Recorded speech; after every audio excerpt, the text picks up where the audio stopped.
Good morning to all of you students. Hopefully आप सभी अच्छे होंगे। आज की इस क्लास में हम डिस्कस करेंगे जो हमारा चैप्टर 1 था, जिसमें मैंने आपको LCM, HCF, rational number, irrational number बताए थे। उसी में एक टॉपिक हमारा रह गया था जो है बेसिकली टर्मिनेटिंग और नॉन टर्मिनेटिंग, जिसे हम हिंदी में कहते हैं शांत और अशांत। अब ये कैसे करेंगे, तो इससे करने से पहले 2 मार्क्स का एक क्वेश्चन एवरी ईयर आता ही है। अब इसे कैसे करना है मैं आपको वो बताती हूँ। आपको देखो, जैसे कि एक चीज याद रखना कि 2 की पावर में कुछ आ जाए, कुछ इन द सेंस की कुछ भी वैल्यू अगर आ जाती है, और 5 की पावर में अगर कुछ आ जाती है वैल्यू, है ना, कुछ भी डिजिट अगर आती है तो वो हमारा कहलाता है टर्मिनेटिंग, और अगर नहीं आती तो वो हमारा कहलाता है नॉन टर्मिनेटिंग। फॉर एग्जाम्पल, जैसे कि ये क्वेश्चन दिया हुआ है, तो 3, 1, 2, 5 का आप क्या लेंगे, एलसीएम। ठीक है, अब एलसीएम लेने में बहुत बच्चों को दिक्कत जाती है कि 3 से ले, 5 से ले, 7 से ले, है ना, क्योंकि लास्ट में तो ऑड नंबर रह गए। तो आप इसे काउंट कीजिए, 5, 6, 7, 8, 9, 10, 11 आया। ओके, अब 3 से तो होगा नहीं, तो किससे करेंगे हम, 5 से। 5, 6 जा 13, ठीक है, बच्चा 1, 5, 2 जा 10, 11, 12, 5, 5 जा 25, फिर 5, 1 जा 5। अगर आप ऐसे नहीं कर पा रहे तो आप ऐसे डिवाइड करके भी कर सकते हो। ठीक है, आपके ऊपर डिपेंड करता है कि आप कैसे कर रहे हो, या तो वैसे कर लीजिए, अदरवाइज ऐसे तो कर ही सकते हैं। 5, 1 जा 5, 5, 2 जा 10 और 5, 5 जा 25। तो कितना आया, 1, 2, 5। फिर हम 5 से करेंगे, 5, 2 जा 10, 2, 5, 5 जा 25। फिर 5 से किया, 5, 5 जा 25, 5 से किया तो 1। ठीक है, 5 की पावर कितनी आ गई, 1, 2, 3, 4, 5। तो हम लिख सकते हैं 2 की पावर 0 और 5 की पावर कितनी है, 3, 4, 5, मतलब कि 5। तो ये क्या कहलाएगा, हमारा टर्मिनेटिंग। अगर नहीं आती तो हम क्या कहते हैं, इसे नॉन टर्मिनेटिंग। अब अगर टर्मिनेटिंग आ गया तो आगे क्वेश्चन बोलेगा कि इसे फिर प्रूफ करो। प्रूफ कैसे करेंगे वो मैं आपको अभी बताती हूँ। चलिए, जैसे कि अगर टर्मिनेटिंग आ गया है तो अब क्या करेंगे, तो देखो बेटा, अब हम इसको कैसे लिखेंगे कि 13 अपॉन में 2 की पावर कितनी थी, 0, 5 की पावर कितनी थी, 5।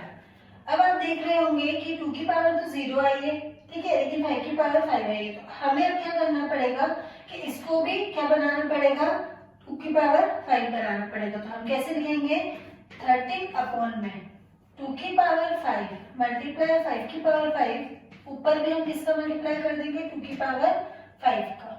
कहने का तात्पर्य ये होता है, अगर आप ऐसे ना लिखो इसे, तो 13 अपॉन अगर आप 5 की पावर 5 लिखा, ठीक है, तो हमें इसको भी बनाना है 2 की पावर 5। तो हम यहाँ पर मल्टीप्लाई किसका करेंगे, 2 की पावर 5 का।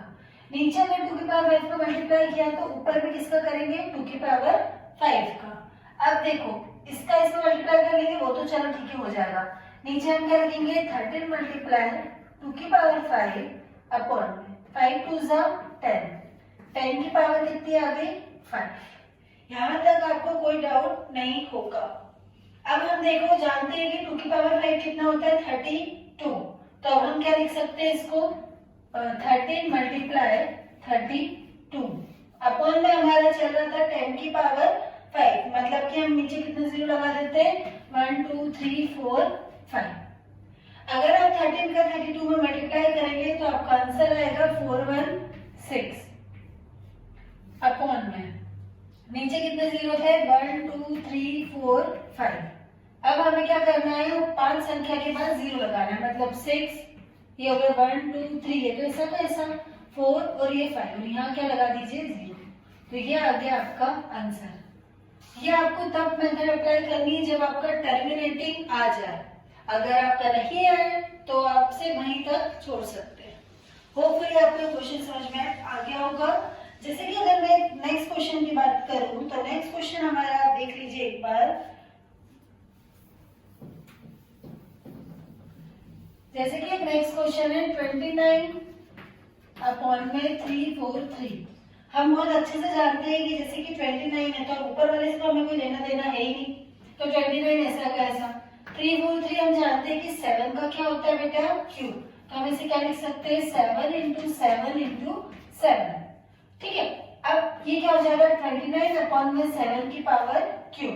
आप मुझे बताइए क्या 2 की पावर में कुछ आया है या फिर 5 नहीं, तो ये क्या कहलाएगा, नॉन टर्मिनेटिंग। नॉन टर्मिनेटिंग रहता है तो आगे आपको सॉल्व करने की जरूरत नहीं रहती है, तो आपका आंसर यहीं तक कंप्लीट।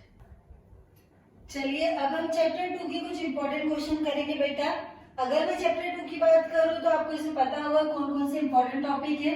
सबसे पहले तो जैसे कि आपको ये लाइन बनी हुई है, ये एक्स हो गया, ये एक्स एक्सिस, ये वाई और ये वाई डैश, ऐसा आप मान सकते हो। ओके, अब अगर ये लाइन दी हुई है ऐसे करके, ऐसा है ये समथिंग, आपसे पूछा है कि एक्स एक्सिस पर बताओ कितने पॉइंट बन रहे हैं। आप जानते हो कि एक्स एक्सिस पर एक तो ये 1 2 3 और 4, तो एक्स एक्सिस पर कितने बन रहे हैं, 4 पॉइंट्स, 4। ठीक है, वाई पर पूछे तो वाई पर कितने बन रहे हैं, तो 0, क्योंकक्योंकि 1 भी नहीं है। अगर ये ऐसा कुछ हो जाता तो वाई पर कितने बन रहा है, 1। ये 2 मार्क्स के आता है, एवरी ईयर आपको क्वेश्चन मिलेगा, जरूर देखने को। ध्यान से देख लीजिएगा कि कैसे करना है। एक कोई सी भी लाइन बनी रहेगी, अभी कुछ भी कर सकता है, ऐसे कर दे, ऐसे कर दे, आपको बस ये पॉइंट याद करना है। याद क्या करना है, पॉइंट देखना है कि कितने पॉइंट है। ठीक है, तो ये तो हो गया इसका 1 टॉपिक। चैप्टर 2 की अगर मैं सेकंड टॉपिक की बात करूं तो चैप्टर 2 का सेकंड टॉपिक होगा हमारा जीरोस निकालना। क्या निकालना, जीरोस। या तो आपसे पूछेगा वो कि जीरोस निकालिए, या आपसे वो बोलेगा कि इनका रिलेशनशिप बताइए। ठीक है, तो 2 चीजें आपसे पूछ सकते हैं। जैसे कि मैं अगर क्वेश्चन लूं तो हमारा क्वेश्चन रहेगा x² माइनस 2x माइनस 8। ध्यान से समझिएगा, आपको इसमें क्या निकालना है, जीरोस। अगर हम जीरोस की बात करें बेटा तो जीरोस कैसे निकालते हैं। अब जीरोस क्या होता है, जीरोस ओवरऑल होता है कि 2 वैल्यू निकलेगी, खत्म करो, इसको हम कहेंगे क्या, जीरोस। अभी कैसे करेंगे आप ध्यान से देखिएगा। ठीक है, क्योंकि अगर ये चीज समझ में आ जाती है तो आगे आपके बहुत ज्यादा डाउट क्लियर हो जाएंगे। आगे वाली डिजिट का लास्ट वाली डिजिट से हम करते हैं मल्टीप्लाई, तो इसके आगे कुछ नहीं, मतलब हम मानेंगे 1 का अगर 8 पे हम मल्टीप्लाई करें तो आजकल आता है 80। ठीक है, अब 8 के ऐसे कोई से 2 नंबर सोचो कि मल्टीप्लाई करें तो 8 आए। ठीक है, तो हमने बोल दिया 2 4 8, 4 2 8, 8 1 8 और 1 8 8। इसके अलावा कोई से भी ऐसा नंबर नहीं है कि मल्टीप्लाई करें तो 8 आए। चलो, पहली चीज समझ में आई। पहली कंडीशन ये होती है कि पहले वाली डिजिट का लास्ट वाली डिजिट से किया जाता है मल्टीप्लाई। दूसरी कंडीशन ये होती है कि कुछ भी करो, इनका कुछ भी करो इन द सेंस कि या तो प्लस करो या माइनस करो। 2 कंडीशन में से कुछ भी करो, आपको -2 लाना है। चलो, तो अब मेरे को एक चीज बताइए आप कि अगर 8 में आप 1 प्लस करोगे तो कितना आएगा, 9, और अगर 8 में से 1 माइनस करो तो कितना आएगा, 7। हमें तो चाहिए थे 2, तो ये वाली कंडीशन तो आपकी दोनों हो गई क्या, फेल। तो इसको आप रफ कर दीजिए। अब बच्चे हमारे पास 2 ही चीज, या तो आप 2 में 4 प्लस करो तो कितना आएगा, 6। हमें तो चाहिए -2, तो मतलब कि प्लस तो होगा नहीं। ठीक है, अब अगर मैं 4 में से 2 माइनस करूं तो क्या आ जाएगा, 2। तो ठीक है, ये वाली कंडीशन सेटिस्फाई होती है। ठीक है, तो हम क्या लिखेंगे इसको, x² minus 4x plus 2x minus 8। यहाँ तक मोस्ट ऑफ बच्चे सही ही करते हैं, इसके बाद बच्चे करते गलत। वो गलती कैसी होगी देखिए, 2 2 के अब बना लीजिए क्या, ग्रुप। यहां से कॉमन क्या निकलेगा, इसके पास x कितने, 2, इसके पास कितने, 1, तो 1 x कॉमन लीजिए। अंदर ये 2 था, 1 बाहर आ गया तो अंदर बचा x माइनस ये x ऑलरेडी बाहर आ गया तो इसके पास बचा क्या, 4। ठीक, अब लगा देते हैं हम ये प्लस। अब यहाँ पर आपको देखना पड़ेगा कि ऐसा कौन सा टेबल है जिसमें 2 भी आता है और 8 भी आता है। तो ऐसा तो सिर्फ 2 का टेबल ही है, तो 2 हमने ले लिया कॉमन, तो अंदर बचेगा x। 2 के टेबल में 8 कितने टाइम्स आता है, 4 टाइम्स, और ये प्लस माइनस माइनस दोनों हमारे कॉमन आ गए क्या, x माइनस 4। एक क्या आ गया हमारा common, x plus 2। x minus 4 को अब हम रखेंगे 0 के इक्वल में बेटा, तो माइनस का इधर गया तो क्या हो गया, प्लस का 4। x प्लस 2 को अगर हम 0 के इक्वल में रखते हैं तो x की वैल्यू क्या आ जाएगी, कि प्लस का इधर गया तो माइनस का 2। तो ये आ गए आपके 2 जीरोस। क्या आ गए, 2 जीरोस। होपफुली आपको ये समझ में आ गया होगा। इसके बाद अब कुछ नहीं बचता है, अब तो समझो सम खत्म। 4 मार्क्स का एक क्वेश्चन आता है, क्वेश्चन बहुत अच्छे से आता है कि find the zeros of the following quadratic equation, या बोल सकते हैं क्वाड्रेटिक पॉलिनोमियल। तो हमने क्वाड्रेटिक के जीरो तो निकाल लिए। अब वो ये भी बोल सकता है कि ऑल्सो वेरीफाई द रिलेशनशिप, अब इनका रिलेशनशिप बताना है। तो आप लिखोगे जीरोस 4 और -2। अब हम निकालते हैं इनके क्या जीरोस तो हो गए। अब हम निकालेंगे रिलेशन। क्वेश्चन मैंने रफ कर दिया, कोई बात नहीं। क्वेश्चन क्या था हमारा, x² - 2x - 8। जीरोस आपके आए थे, क्या आए थे बेटा, -2 और 4। अब हम निकाल रहे हैं रिलेशनशिप, तो हम यहाँ लिखेंगे रिलेशनशिप। रिलेशनशिप में हम लिखेंगे alpha plus beta. Alpha plus beta होता है -b/a। अल्फा इंटू बीटा होता है c/a। a की वैल्यू कितनी 1, b की -2, c की -8। यहाँ तक कोई समस्या नहीं होगी। माइनस तो ऑलरेडी ऐसा कैसा, b की कितनी है -2, तो यहाँ पर हम लिख देते हैं -2। a की कितनी है 1, तो ये 1 लिख दिया। अल्फा प्लस बीटा मतलब कि -2 प्लस बीटा है आपका 4। ठीक है, अभी के लिए हम इसको रफ कर लेते हैं। माइनस से माइनस हो जाएगा कैंसिल, तो आपके पास आ जाएगा 2। 4 में से 2 गए तो बच्चे 2, मतलब कि अल्फा प्लस बीटा तो ये आ गया। अब चलते हैं हम अल्फा इंटू बीटा के पास। अल्फा इंटू बीटा होता है c/a। c की वैल्यू दी हुई है आपके पास -8 और a की वैल्यू दी हुई है 1। अल्फा इंटू बीटा कहाँ गए हमारे, ये रहे जीरोस, -2 और 4। 4 2 = 8 और माइनस ऑलरेडी था और ये -8, तो ये आ गया हमारा इक्वल। तो होपफुली आपको ये क्वेश्चन अच्छे से समझ में आ गया होगा। अब इससे रिलेटेड वो कोई से भी क्वेश्चन दे दे, नो मैटर व्हाट कि क्या क्वेश्चन पूछा है, आप इजीली कर लोगे। ठीक है, अब अगर मैं इसको एक बार और आपको समझाऊं तो देखो, क्वेश्चन आपका ये था, इसमें आपने बोलो क्या, सॉरी क्वेश्चन में बोला था कि सबसे पहले जीरोस निकालो और उसका रिलेशन निकालो। जीरोस निकालना मैंने आपको सिखा दिया और उसके बाद उन्होंने क्या बोला था, इसका क्या निकालो, रिलेशन। अब जैसे कि एक क्वेश्चन लास्ट ईयर आया हुआ था x² - 3, इसके निकालो जीरोस, तो बच्चे बहुत कंफ्यूज हो जाते हैं। तो देखो x² बराबर में हो जाएगा 3, तो x बराबर में आ जाएगा ±√3। एक बार x को प्लस के साथ लिखो √3, एक बार लिखेंगे माइनस के साथ। यहाँ तक कोई समस्या नहीं होगी। इसको अगर हम 0 के बराबर में रखते हैं तो x की वैल्यू क्या आ जाएगी, -√3। इसको अगर हम 0 के बराबर में रखते हैं तो x की वैल्यू आ जाएगी +√3। अब आपको निकालना, ये आपने क्या निकाल लिए, जीरोस। कौन कौन से जीरोस आ गए, तो -√3 और 3। अब आपको निकालना है क्या बेटा, रिलेशनशिप। तो रिलेशनशिप निकाल लेते हैं। रिलेशनशिप अगर हम निकाले तो उससे पहले आप a बराबर क्या मानोगे, 1, b बराबर क्या मानोगे, 0, c बराबर आप मानोगे -3। ऐसा क्यों हुआ, तो देखो अगर हम कोई से क्वाड्रेटिक इक्वेशन देखते हैं तो बेसिकली उसमें ऐसा कुछ लिखा होता है कि पहले x² वाला, फिर विदाउट पावर, फिर सबसे अलग हट गया। ओवरऑल बात करें तो पहले x की पावर 2 रहती है, फिर 1 रहती है, फिर कुछ भी नहीं रहती है, ऐसी रहती है क्वाड्रेटिक इक्वेशन। पर यहाँ पर तो ऐसा कुछ था ही नहीं, x वाली डिजिट ही नहीं है, इसके लिए हमने x यहाँ पर क्या माना, 0। ठीक है, अब हम निकालेंगे इसका alpha plus beta.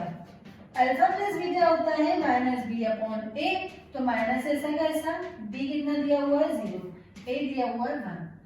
Alpha plus beta, alpha plus beta आपके क्या निकले थे, एक तो निकला था -√3 प्लस ये √3, माइनस प्लस माइनस मतलब 0/0। अब करेंगे इसको alpha into beta. Alpha into beta में क्या होता है, c/a। c कितना दिया हुआ है -3, a कितना दिया हुआ है 1। अल्फा इंटू बीटा निकाल लेते हैं, √3 इंटू में √3। 3 और 3 अगर अंडर रूट में रहता है तो सिर्फ नॉर्मल 3 ही आता है और ये माइनस लगा हुआ था, इक्वल्स टू में ये -3। होपफुली आपको समझ में आ गया होगा। मैंने 2 क्वेश्चन करा दिए आपको रिलेशनशिप निकालने के और जीरोस, ठीक है। Next move on to next question. अगर हम नेक्स्ट क्वेश्चन की बात करें तो उसमें ये वाला क्वेश्चन आता है कि फाइंड द क्वाड्रेटिक इक्वेशन। अब आपको जीरोस दिए हुए रहेंगे, आपको क्वाड्रेटिक इक्वेशन फाइंड करनी है। अब वो कैसे करेंगे देखो, जैसे कि मान लीजिए आपको जीरोस देकर रखे हुए हैं 1/4 और -1, ठीक है। मतलब कि सम ऑफ जीरोस और product of zeros. Sum of zeros होता है आपका अल्फा प्लस बीटा। भाई प्लस मतलब क्या होता है, सम होता है ना, तो अल्फा प्लस बीटा देकर रखा है 1/4।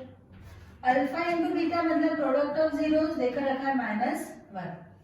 क्वाड्रेटिक इक्वेशन का फॉर्मूला क्या होता है, क्योंकि अब आपको देखे रखा है बेटा सम और प्रोडक्ट, आपको निकालना क्या है क्वाड्रेटिक इक्वेशन।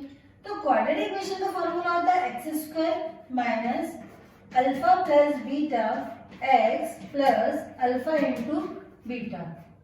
x² ऐसा कैसा, अल्फा प्लस बीटा दिया हुआ 1/4 x, अल्फा इंटू बीटा दिया हुआ -1। ब्रैकेट ओपन कर लेते हैं, x² माइनस 1/4 x प्लस -1।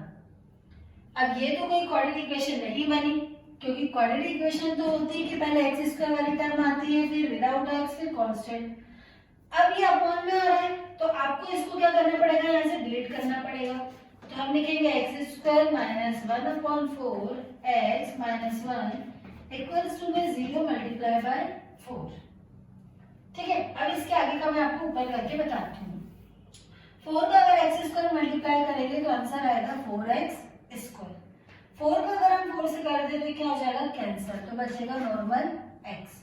4 पंजा होता है हमारा 4, और किसी भी संख्या में अगर 0 का मल्टीप्लाई करते तो आंसर आता है हमारा 0। तो ये आ गई आपकी क्वाड्रेटिक इक्वेशन। होपफुली आपको ये अच्छे से समझ में आ गई होगी। अब अगर बेटा अंडर रूट में रहे तो भी कोई दिक्कत नहीं है।